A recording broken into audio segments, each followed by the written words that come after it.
Oh, what is going on, Vikings fans? It is Skol side back again with another Minnesota Vikings video. Just had to give a speech this morning in one of my classes. This guy got the nice shirt on.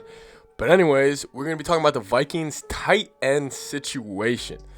Kyle Rudolph, he's got a big contract, and the Vikings have some choices to make, whether that's to cut him, keep him, restructure, and he's already made some comments about that. I'm going to be breaking it down what I would do if I was Rick Spielman and I had this Kyle Rudolph situation. I think it's actually fairly obvious. I think the Vikings should be making some big moves with the tight end situation, tight end position. Anyways, if you guys are new here, please sub. Hit 1K. Feels absolutely great. In the comments on this video, I'm going to be asking you guys a couple questions on where the channel should go, whether it's live streams or it should go more film or whatever it is. Let me know down below. Leave a like on this video and comment what you guys think of obviously the tight end situation. Anyways, let's talk about the Vikings tight ends right now. Let's get into it.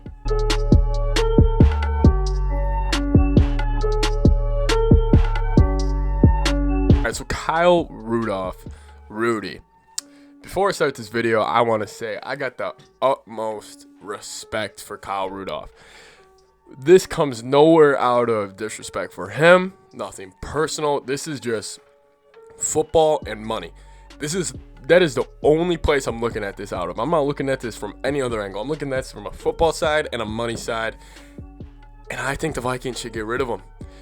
I think they should. And listen, this sucks to say because I'm 21 years old. I've been growing up watching the Vikings, and really when I started getting into it, that's when Rudolph kind of hit the scene. You know, Rudolph, I have so many memories of him and him catching one-hand catches and all this stuff, and he is still phenomenal.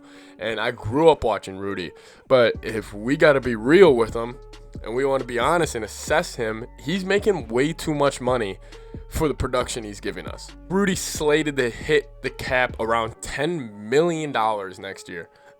It's either 10 or 8 million. I forget the exact number. But that is absolutely ridiculous. And you can have whatever your thoughts are on Rudy. You can think he's a top 7 tight end. Let's just say he's the 7th best tight end in the league. I'm not paying the 7th best tight end $10 million. I'm not. I just don't think it's worth it. I think tight ends are tremendously important. And I think if we didn't have great backups like we do in Irv and Conklin, I'd probably be pushing to keep Rudy for a restructure. But at this point, I don't think a restructure is even in place. I think the Vikings should move on from him, and here's why.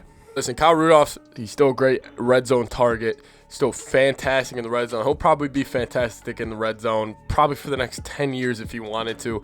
You know, he's 6'6", 6'7". He's probably going to be entering the Jimmy Graham phase of his career where he's strictly just used in the red zone. He just doesn't really produce inside the 20s, and that's what I mean is from pretty much anywhere on the field besides the red zone. He doesn't really produce like he used to. Obviously, he has some plays here and there. But the main reason I want to cut him is because of two guys, and that's Conklin and Irv Smith. I am so huge on these guys, and I think you guys as Vikings fans need to be too. Let's start off with Irv Smith. He was our second-round pick 2 years ago out of Alabama, taken at 50th overall. Irv this past year, the thing that really stood out to me was in two areas: his blocking and his red zone efficiency. And the reason I'm bringing up the red zone and blocking, because I think if you could make any argument on where Rudy excels more than Irv at this current moment, it's in the red zone, it's in run blocking. But if you look at the film and what we've been watching, Irv is actually fantastic in the red zone, and he's fantastic in run blocking. You know, people think of red zone tight end targets. You got to be 6'6", you got to be 6'7", you got to be able to go up, high point the ball and all that. But a lot of red zone blocking and red zone efficiency when it comes to the tight end position comes from the play action. Because normally you're on the goal line and you got to really sell the block. And the Vikings do a ton of naked routes on tight ends, which pretty much means a naked route. The tight end will be holding a block. He'll pull off at the last second and come open, wide open. Irv is great at that because he's a good blocker. He can really sell it. Also, Irv Smith between the 20s. He's great. I mean, he's like having another wide receiver, and he should be getting the ball more and more. I think Irv, if I had to put a tight end for fantasy for next year that I think would be a sleeper to put up numbers, would be Irv Smith. and I think we got to keep an eye on him because I think he could be a potential breakout star for the Vikings this next season, even though I was kind of calling for last season, but injuries, and he kind of had some flashes of it. I mean, he makes big-time catches.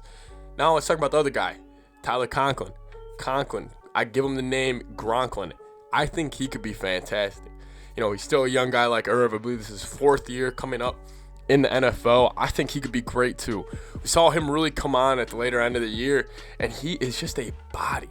You know, he doesn't have the height that Gronk has. I think he's around 6'3", 6'4", but he's a big physical tight end, and he would be a great secondary piece next to Irv. If him and Irv were our 2 tight ends that we were rolling out next year, I mean, they are athletic. They can move. They are physical. Irv can go. They complement each other well because Conklin kind of has more of a, I'm putting my nose down, I'm running through you, I'm getting these extra yards, and I'm also run blocking. Irv has some of that to him too, but also Irv Smith adds the dynamic factor. You know, he's got that, you know, he's from Bama. He's a freak athlete. He's kind of got that potential that Conklin doesn't necessarily have.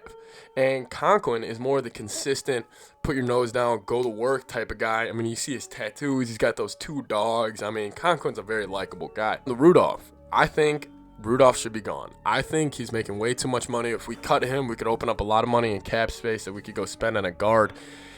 Listen, man, we got 3 really good tight ends on this roster, and I think we got to roll out with the 2 younger and 2 cheaper options. This has nothing to do with Rudy, and I know some Vikings fans are probably going to be upset hearing this because if you say we got to get rid of one of these guys that we've had for so long, it hurts. And honestly, this hurts me to make this video because Rudy, I mean, he's a stand-up guy. I mean, if there's anything else you want in a locker room guy for the community, guy for your team, I mean, he's that. Anyways, I think the Vikings should cut Irv, and it's strictly about football and money. I think the Vikings should try to get younger. I think this is a great chance to open up some more cap space. I just think this is a fairly obvious move, unless for some reason Rudolph wants to just be a strictly red zone guy. I mean, even if we would take him back on a restructured deal, I wouldn't necessarily even want that. I think it would take away reps from Irv and Conklin, which pretty much they earned. I mean, if you look at the film last year, Irv Smith and Conklin, they earned every rep that they're going to get next year. They deserve to be the starters. They're the cheaper option. They're the younger option. Kyle Rudolph, you should be cut. That's my take.